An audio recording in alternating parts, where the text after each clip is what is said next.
So have you ever wandered कि क्या हमारी बॉडी के अंदर जो बोन्स हैं वो रिकवर हो सकती हैं दोबारा से। मीन्स कि अगर एक दफ़ा वो ब्रेक डाउन हो गई हैं तो क्या वो दोबारा से खुद को रिपेयर कर लेगी। बोन्स जो है वो हमारी बॉडी के अंदर सबसे ज़्यादा स्ट्रॉन्गेस्ट पार्ट होता है।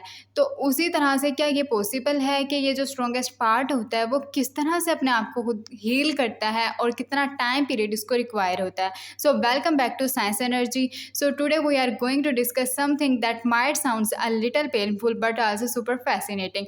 तो आज की वीडियो के अंदर हम देखेंगे कि किस तरह से जो ब्रोकन बोन्स हैं वो खुद को हील करती हैं, कितना टाइम पीरियड इसको रिक्वायर होता है, डॉक्टर्स जो है वो किस तरह के प्रोसीजर्स को यूज़ करते हैं, इसकी हीलिंग को किस तरह से फास्ट किया जा सकता है और पर्सनलाइज्ड इसके सॉल्यूशंस जो हैं वो हर पर्सन के हिसाब से कि अपने बिहाफ पर एक पर्सन क्या कर सकता है जिसके थ्रू ये हीलिंग का प्रोसेस फास्ट किया जा सके। So let's start with first step like what happens when you break a bone. So first of all अगर कोई पर्सन जो एक्सीडेंटली गिर जाता है या फिर उसने स्नैप कर देता है अपना आर्म बोन को, तो हमारी बॉडी के इनसाइड एक्चुअली में होता क्या है। सबसे पहले तो जैसे ही कोई जो बोन होती है वो ब्रेक डाउन करती है तो उसके अंदर, क्योंकि हमारी बॉडी के अंदर फ्लो चल रहा होता है, ब्लड का फ्लो थ्रू वेन्स कैपिलरीज, तो क्या होता है कि जैसे ही कोई हड्डी जो है वो ब्रेक डाउन करती है तो वहाँ पे उस एरिया के अंदर जो ब्लड है वो फ़ौरन से एंटर होना स्टार्ट कर देता है, जिसकी वजह से स्वेलिंग होती है, ब्रूजिंग और इवन के इन्फ्लेमेशन भी स्टार्ट हो जाती है।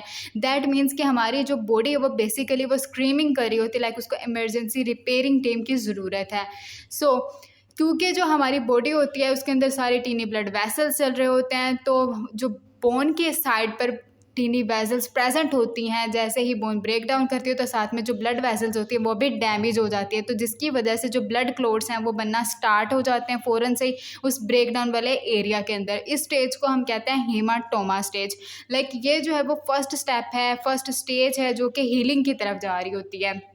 नेक्स्ट अगर हम इसके अंदर हीलिंग स्टेजेस की बात करें तो इसके अंदर मेनली 4 जो है वो हीलिंग स्टेजेस आती हैं जो कि इसके अंदर बोन की हीलिंग के अंदर इंपॉर्टेंट रोल प्ले करते हैं। फर्स्ट ऑफ ऑल जो है वो इन्फ्लेमेशन स्टेज है। हमने देखा होगा जैसे ही अगर किसी की जो बोन होती है वो टूट जाती है तो फ़ौरन से ब्रेक डाउन के बाद जो है वो ब्लड क्लोट्स बनना स्टार्ट हो जाते हैं, जो इम्यून सेल्स होते हैं वो डेब्रिस को क्लियर करना स्टार्ट कर देते हैं, जो एरिया होता है बॉडी पार्ट का वो वहाँ से इन्फ्लेमेशन उसकी स्टार्ट हो जाती है। सेकेंड स्टेप के अंदर सॉफ्ट कैलस फॉर्मेशन है।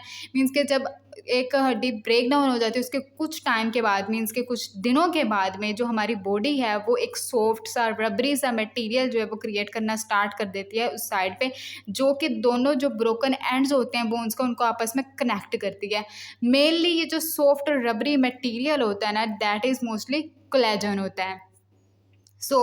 उसके बाद अगर हम देखें थर्ड स्टेज, तो यही जो सॉफ्ट कैलस की फॉर्मेशन हुई है ये हार्ड कैलस की फॉर्मेशन में होगी। मीन्स कि ये जो सॉफ्ट मटेरियल होता है वो आहिस्ता आहिस्ता जो है वो हार्ड बोन के अंदर टर्न होना स्टार्ट हो जाता है, लेकिन इसको जो है वो कुछ वीक्स लगते हैं।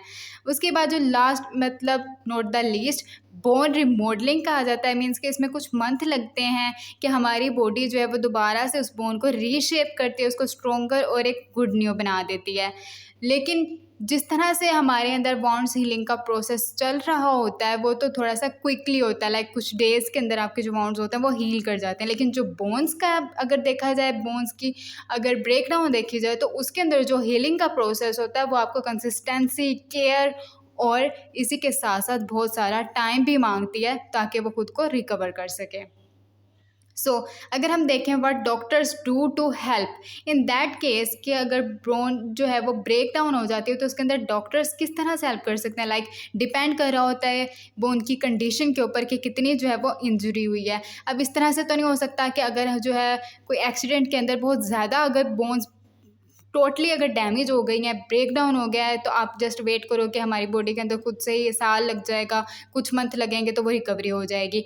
डिपेंड कर रहा होता है कंडीशन के ऊपर।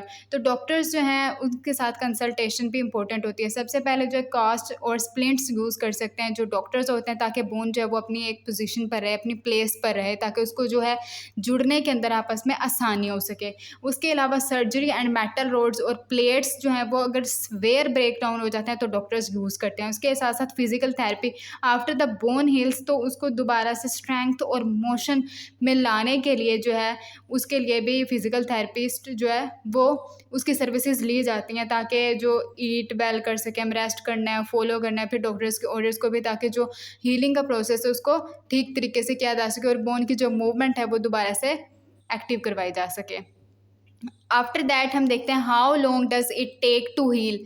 लाइक जिस तरह से पहले ही एक्सप्लेन किया गया है कि डिपेंड कर रहा होता है बोन की कंडीशन पे, सेवेरिटी पे, कि कितनी जो बोन है वो ब्रेक डाउन हुई है, कितनी डैमेजेस हैं, और इसी के साथ साथ एज पे। लाइक अब डिपेंड करता है कि किड्स हैं जैसे कि 3 to 6 वीक्स उनके अंदर लग जाते हैं बोन की हीलिंग करने के लिए, जो ब्रोकन डाउन होती हैं बोन्स। उसके बाद एडल्ट्स की बात करें तो 6 to 12 वीक्स रिक्वायर होते हैं। ओल्डर पीपल और कॉम्प्लेक्स फ्रैक्चर्स अगर हों तो सेवरल मंथ्स लग जाते हैं उसके अंदर, सेवरल लाइक 6-7 मंथ्स भी लग सकते हैं, 5-4 मंथ्स भी, डिपेंड कर रहा होता है जो बोन हमारी ब्रेक डाउन हुई है उसकी कंडीशन किस तरह की है और एज कैसी है। इसके अलावा साथ साथ डिफरेंट फैक्टर्स होते हैं जो कि इस प्रोसेस को स्लो डाउन भी कर सकते हैं और स्पीड अप भी कर सकते हैं। लाइक अगर तो आपकी डाइट जो है वो पुअर है, स्मोकिंग है, या फिर आपको कोई डिजीज़ है लाइक डायबिटीज़ है, तो उसके अंदर जो हीलिंग का प्रोसेस होता है वो बहुत ज़्यादा लो हो जाता है। सो इफ़ यू वांट कि आपकी जो रिकवरी प्रोसेस है वो बहुत ज़्यादा अप हो, बहुत ज़्यादा हाई हो, तो उसके केस में आपको जो अपने न्यूट्रिशन का और हेल्दी हैबिट्स अपनाने का भी देखा जाता है। नेक्स्ट इसके अंदर हम देखते हैं tips to help bones heal faster. Like हम देखते हैं कि हम अपनी बोन्स को, अपने सिस्टम को, हीलिंग सिस्टम को किस तरह से इम्प्रूव कर सकते हैं। तो इसके अंदर कुछ स्टेप्स आ जाते हैं लाइक ईट फूड्स जो कि कैल्शियम, विटामिन डी, प्रोटीन और जिंक से फुलफिल हो, क्योंकि हमारी बोन्स का जो मेजर पार्ट होता है वो इन्हीं सब चीज़ों पर, कंस्टिट्यूएंट्स पर बेस्ड करता है, मेनली जो है वो कैल्शियम के ऊपर। उसके अलावा जो है वो स्मोकिंग, अल्कोहल, इन चीज़ों को कम्प्लीटली अवॉइड किया जाए। स्टे एक्टिव, लाइक अपने डॉक्टर्स के साथ आपने जो है वो इन टच रहना है, और जो एरिया होता है बॉडी का उसको थोड़ी थोड़ी स्लाइटली मूवमेंट पे शो करवानी है जब उसके अंदर वो हीलिंग की स्टेजेस आपको लगता है कि हो गई है। उसके साथ साथ जो है अगर कोई डॉक्टर रेकमेंड करता है कोई supplements depending upon your body condition, bone condition, तो क्योंकि बॉडी जो है वो एक हीलिंग मशीन है, लेकिन उसी के साथ साथ हमें उसको थोड़ा सा फ्यूल भी तो देना पड़ेगा ना। तो लाइक हेल्थी डाइट है और इसी के साथ साथ कुछ सप्लीमेंट्स भी देके उसको हम स्पीड अप करवाए जा सकते हैं। सो ये थी आज की video. Hope you liked it and understand it. Thank you for the attention.